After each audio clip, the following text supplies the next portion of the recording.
Hi, dear cricket fans. Welcome to Cricket Happenings. This is your host Ram here. Unfortunately, as you know, the third day's play. In fact, West Indies, as you know, the other day, thanks to Chris Gale's magnificent effort, they were five. They declared at 580 for 9 wickets declared in the first Test match at the Galle International Cricket Stadium.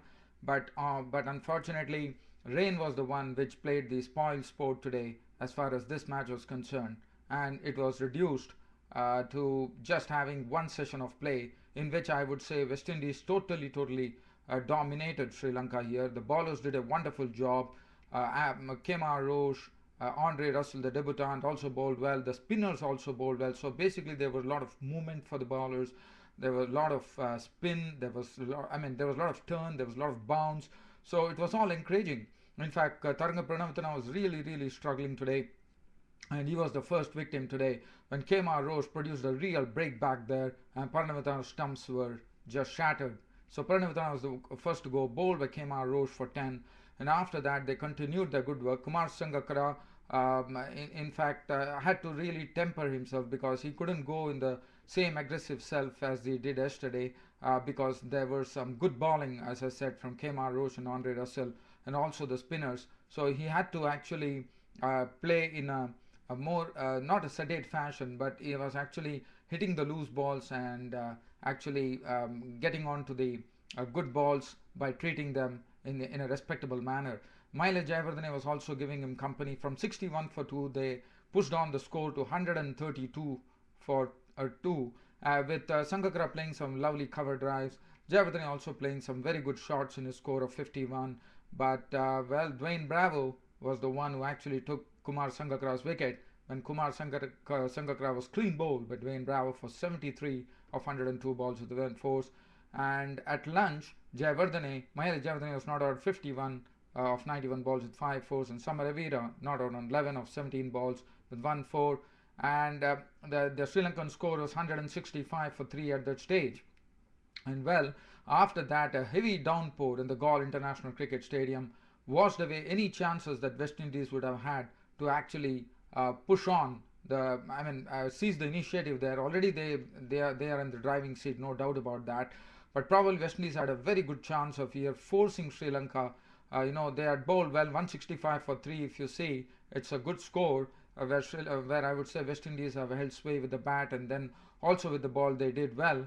But unfortunately, they couldn't press home the advantage because weather proved the spoil sport there, and it was reduced. And the umpires decided that no more play could be no more play could be possible on that particular day because the downpour continued and the whole Galle International Cricket Stadium was absolutely flooded and the whole day was washed out. So basically, only first session of play was there, and Sri Lanka finished at stumps on day 3 at 165 for 3, still requiring, I would say, 225 runs to still avoid the follow on.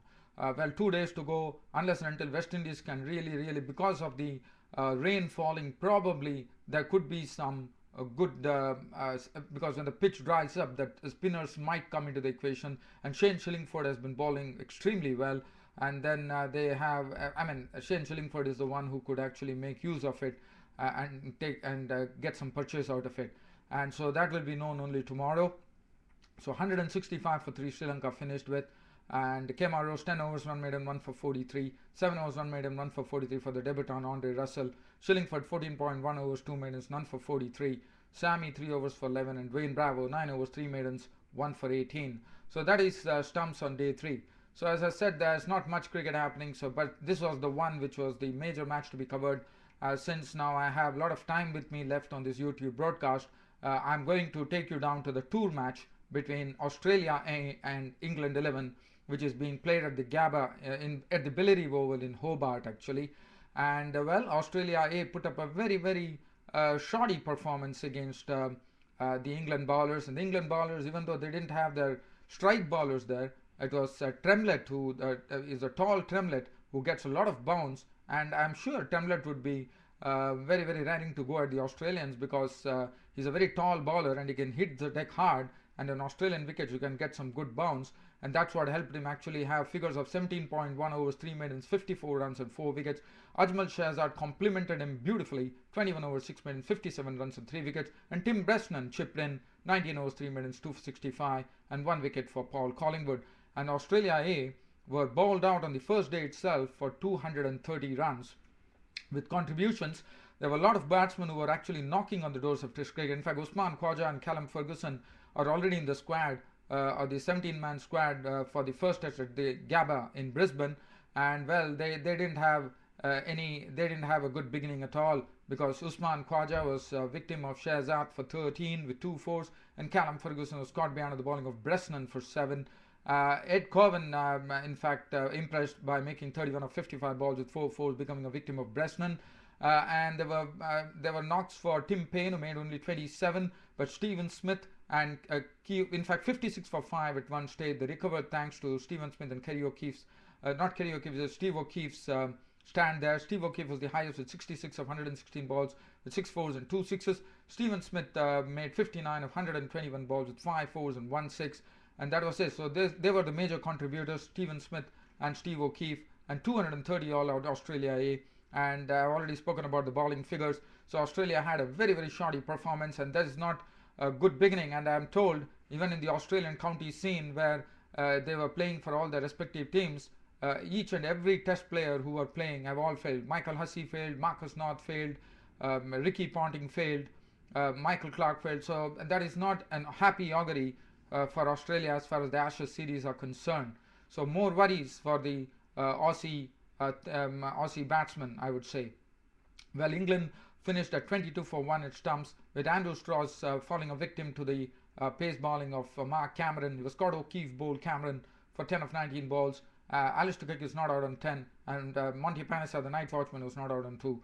22 for 1, England 11 finished with. So that is the second thing. And the third thing that I could cover here, dear cricket fans, is let's look back. As you know, the test match, we have only one more test match to go as far as India and New Zealand is concerned. It's still 0-0, and we are hoping that there's going to be a result in the Nagpur. But well, because of New Zealand's very good batsmanship, it has been prevented. Probably we thought India were favourites when the series started, but New Zealand have put up a great display of batsmanship, according to me. They have come back in a very great way. In fact, the New Zealand squad has been announced for the one-day international series, which is going to be played with New Zealand. There's going to be 5 one-day internationals, which is kicking off at Guwahati on 28th of November after the test matches are over. So let's look back at the squad that has been selected. Daniel Vettori is the captain, Grant Elliott, Martin Guptill. Now Martin Guptill makes a comeback into the one-day squad, and Martin Guptill, according to me, is a very vital cog as far as the one-day scheme of things are concerned, and he's looking in good form in the test too. Gareth Hopkins also makes his way back. But Jamie Howe is a very good selection, according to me, because Jamie Howe, one would remember, he also played in the Champions League 2020, and he was also captaining the local New Zealand team. But well, he couldn't go the distance. But Jamie Howe himself played a big hand in all those innings that the local New Zealand team played there. Brendan McCullum, well, he's in some great form there. Nathan McCullum, the right arm off spinner, McCullum's brother, is in the team, and you know he's a great asset to the team because he can bat as well as bowl, and is a good fielder too. Then Andy McKay, Kyle Mills comes back. He has classified himself as a real all-rounder, I reckon. Jesse Ryder, one of the terrors as far as one-day cricket is concerned. Tim Southey, Scott Styris is another experienced campaigner. I would say is an old warhorse as far as New Zealand is concerned. Ross Taylor, one of the brilliant batsmen in the New Zealand squad. Darryl Tuffy makes it. Darryl Tuffy has been looking very good after he has come back from his injury and is doing well. Kane Williamson is another player to watch because he's the real player for the future. So that is the team which has been selected by New Zealand for the 5 one-day internationals against India. Now this is a 15-man squad. So well, the only players who are missing are Shannon Stewart, who actually didn't do well against Bangladesh. So he's out of the equation. And well, that's the only news that I can give you. BJ Watling is not figuring in the one-day squad because he's more of a very compact defensive player. But dear cricket fans, I couldn't talk much. Well, we have the third test at Nagpur coming up on 20th of November. But other than that, I don't have. Since I had some time here, I just covered some brief cricket news here. Hope you all liked it. And thank you very much for your tremendous support. I do apologize that one of the videos previously yesterday, which I talked about, where I covered 3 matches in all around the globe, didn't go off well. It got interrupted in between, but this is not something under my control. Probably it's a problem with YouTube. I'm sorry, dear cricket fans, the inconvenience is regretted, but dear cricket fans, continue to watch cricket happenings and continue to keep yourself tuned in. And I would love to actually bring you all the action from the world of sport in cricket. That's it, dear cricket fans, for cricket happenings. This is Ram signing off, saying that I'll be back tomorrow with more cricket news or more cricket reports. That's it, dear cricket fans, for cricket happenings. This is Ram signing off. Thank you.